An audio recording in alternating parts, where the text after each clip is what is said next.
Halo teman-teman, saya Faradila dan kelompok yang diketuai oleh Miftah Fahmi.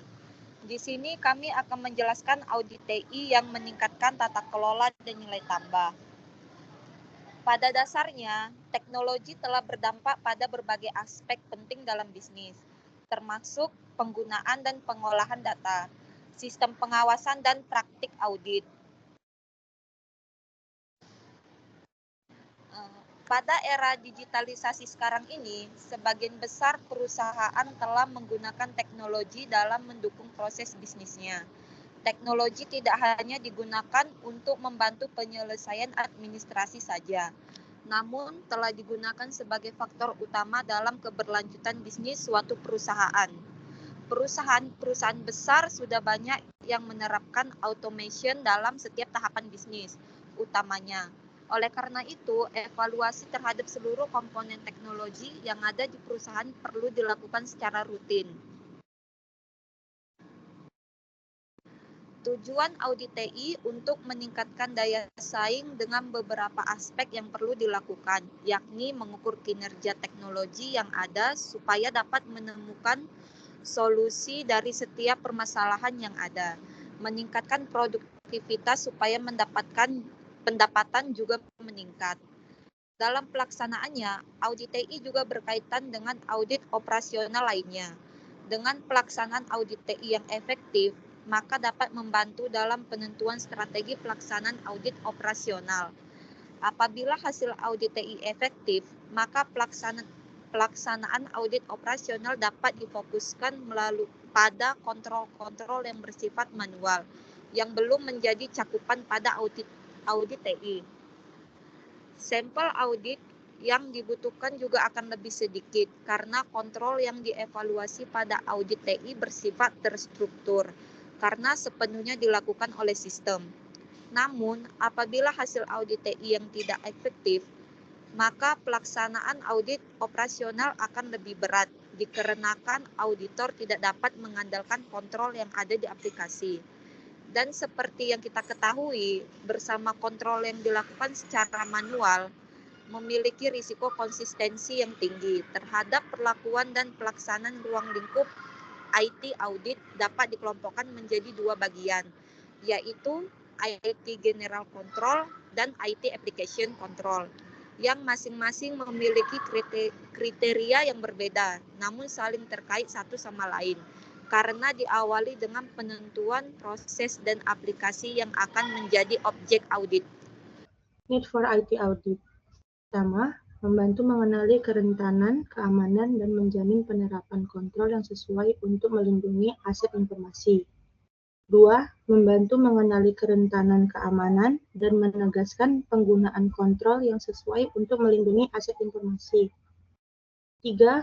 Membantu meningkatkan efisiensi operasional dengan mengevaluasi penggunaan teknologi, proses bisnis, dan infrastruktur TI. 4. Membantu dalam melindungi organisasi dari kehilangan atau kebocoran data dengan mengidentifikasi risiko dan menerapkan kontrol yang memadai.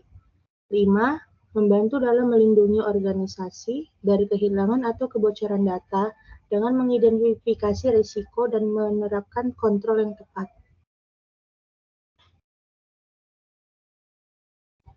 Evaluasi audit meliputi beberapa bagian seperti berikut ini, yaitu 1. Evaluasi internal. Audit internal dilakukan oleh auditor internal organisasi yang bertanggung jawab untuk memastikan bahwa audit TI dilakukan dengan efektif dan efisien. Kedua, evaluasi eksternal. Audit eksternal dilakukan oleh pihak eksternal yang independen dari organisasi yang diaudit. Tujuan dari audit eksternal adalah untuk mengevaluasi kualitas dan efektivitas audit TI yang dilakukan oleh auditor internal organisasi. 3. Evaluasi berkala. Evaluasi berkala dilakukan untuk mengevaluasi kinerja audit TI secara berkala. Evaluasi ini meliputi peninjauan kembali metode dan prosedur audit TI, pelaksanaan audit TI, dan hasil audit TI. 4. Evaluasi swakendali. Evaluasi swakendali dilakukan oleh auditor TI yang independen dari auditor internal dan eksternal untuk mengevaluasi kinerja auditor TI.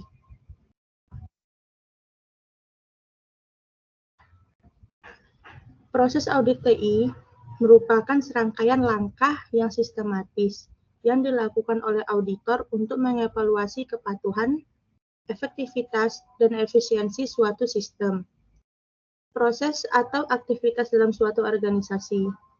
Statement on Auditing Standards SAS nomor 1 atau pernyataan standar audit mendorong penerapan pendekatan audit yang konsisten dan berbasis proses. Pendekatan ini melibatkan serangkaian langkah yang sistematis, dirancang untuk mencapai hasil audit yang spesifik. Ini juga berlaku dalam konteks audit TI, di mana fokusnya adalah pada pemahaman teknologi dan lingkungan pengendalian TI. Proses audit seringkali melibatkan langkah-langkah yang saling terkait dan memerlukan evaluasi berulang serta penyesuaian. Penggunaan COBIT. Tujuan COBIT adalah untuk meningkatkan keamanan informasi dan kepuasan pengguna, serta mengurangi kompleksitas dan biaya yang terkait dengan manajemen TI. Sebagai kerangka kerja, COBIT membantu organisasi mencapai tujuan yang diinginkan dengan memberikan panduan komprehensif tentang keamanan informasi dan fleksibilitas dalam penanganannya. COBIT 5 menggunakan praktik tata kelola dan manajemen untuk menjelaskan tindakan praktik terbaik dalam efektivitas dan efisiensi pengelolaan perusahaan TI. Meskipun tidak dimaksudkan untuk menggantikan kerangka kerja atau standar lain, COBIT 5 menekankan pentingnya tata kelola dan manajemen, serta integrasi praktik terbaik dalam perusahaan. COBIT 5 juga menggarisbawahi kriteria informasi asli, termasuk efisiensi, efektivitas, kerahasiaan, integritas, ketersediaan, kepatuhan, dan kehandalan. Risk Assessment. Risk Assessment merupakan dasar penting dalam semua fungsi audit, karena membantu mengurangi dan merancang rencana audit secara individu. Secara khusus, penilaian risiko. Langkah pertama, meningkatkan kualitas, jumlah, dan aksesibilitas data perencanaan, termasuk bidang risiko, hasil audit sebelumnya, dan informasi anggaran. Langkah kedua, memilah proyek audit potensial di dalam audit universe dan memprioritaskan proyek yang memiliki risiko tinggi untuk dilakukan terlebih dahulu. Langkah ketiga, memberikan kerangka kerja untuk alokasi sumber daya audit guna mencapai manfaat maksimal. Dengan jumlah audit potensial yang tinggi dan keterbatasan sumber daya audit, fokus pada audit yang tepat menjadi krusial. Pendekatan penilaian risiko memberikan standar eksplisit untuk mengevaluasi dan memilih audit secara sistematis. Alat dan teknik yang digunakan dalam audit TI.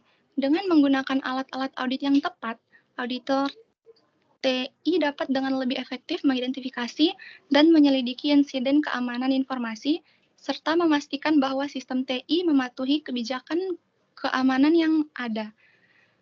Alat dan teknik tersebut yaitu Audit Productivity Tools, System Documentation Technique to Understand Application System, Flowcharting as an Audit Analysis Tools. Tata kelola TI, penyelarasan TI dengan tujuan bisnis. Tata kelola TI yang dikenal juga sebagai IT governance merujuk pada kerangka kerja yang dirancang untuk memastikan bahwa investasi dalam teknologi informasi sesuai dengan dan mendukung tujuan bisnis suatu organisasi. Fokus utama dari tata kelola TI adalah untuk menyelaraskan penggunaan TI dengan arah dan kepentingan bisnis organisasi. Penyelarasan TI dengan tujuan bisnis ini menjadi salah satu prinsip pokok dalam memastikan bahwa TI tidak hanya berperan sebagai alat pendukung operasional, tetapi juga berkontribusi sebagai penggerak pertumbuhan dan keunggulan dalam lingkungan bisnis. Tata kelola TI menyediakan kerangka kerja yang diperlukan untuk mencapai keselarasan antara aktivitas dan proses TI dengan tujuan bisnis organisasi. Strategi ini harus cukup rencana untuk mengimplementasikan dan mengelola teknologi secara efektif, serta untuk memastikan bahwa pengeluaran TI sejalan dengan prioritas bisnis. IT Governance Framework. Cobit memiliki tujuan utama dalam memberikan panduan terstruktur kepada organisasi untuk mencapai tujuan bisnis mereka melalui pemanfaatan teknologi informasi. Cobit berfokus pada 4 domain utama, perencanaan dan organisasi. Ini mencakup strategi dan taktik TI serta struktur organisasi yang mendukung pengelolaan TI. 2. Akuisisi dan implementasi. Cobit menangani pengadaan, pengembangan, dan penerapan sistem TI. 3. Pengiriman dan dukungan. Pada domain ini berkaitan dengan penyampaian layanan TI yang efisien dan dukungan operasional yang tepat. 4. Monitoring dan evaluasi. Ini melibatkan pemantauan kinerja TI, pengukuran pencapaian tujuan, dan peningkatan berkelanjutan. IT Infrastructure Library atau ITIL merupakan serangkaian praktek terstruktur yang bertujuan mendukung perencanaan, pengelolaan, dan implementasi infrastruktur teknologi informasi suatu organisasi.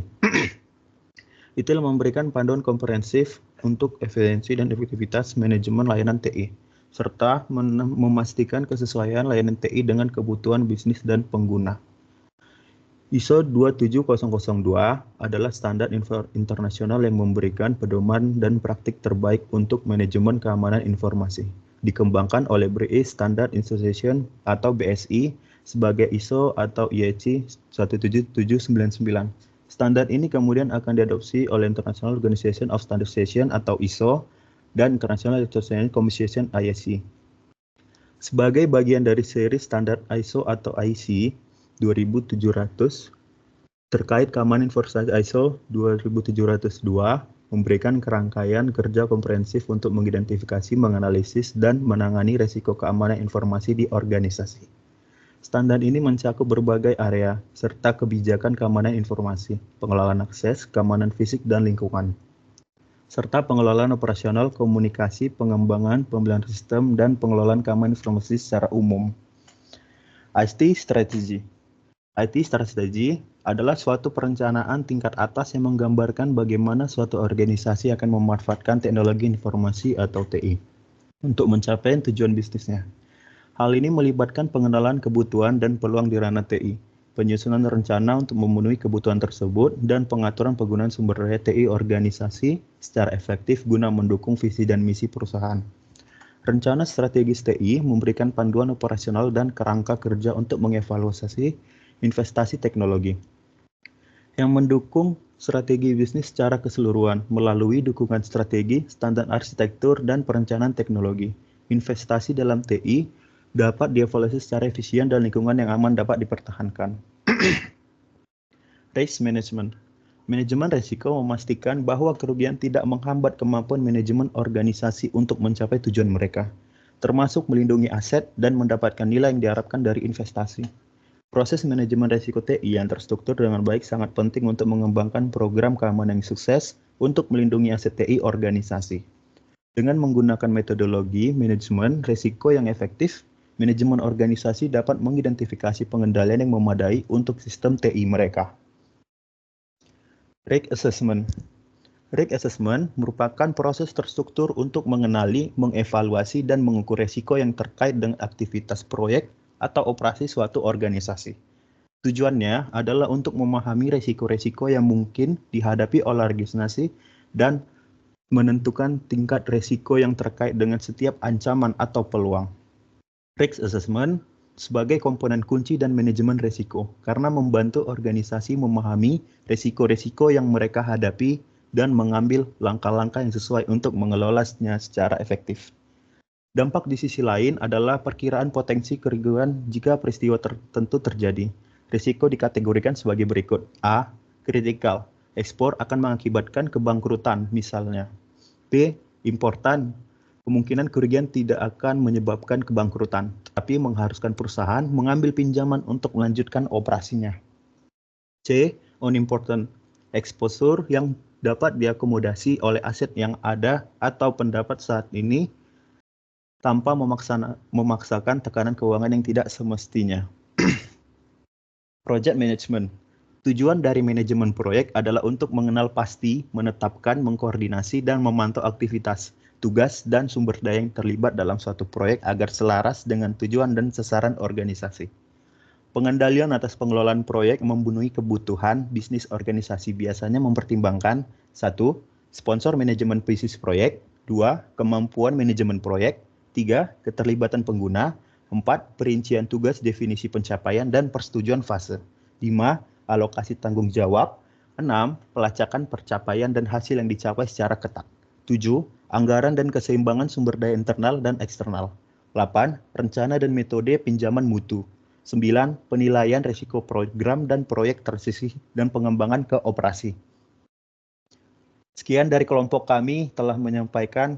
Bila ada kekurangan dan kelebihan, kami ucapkan terima kasih.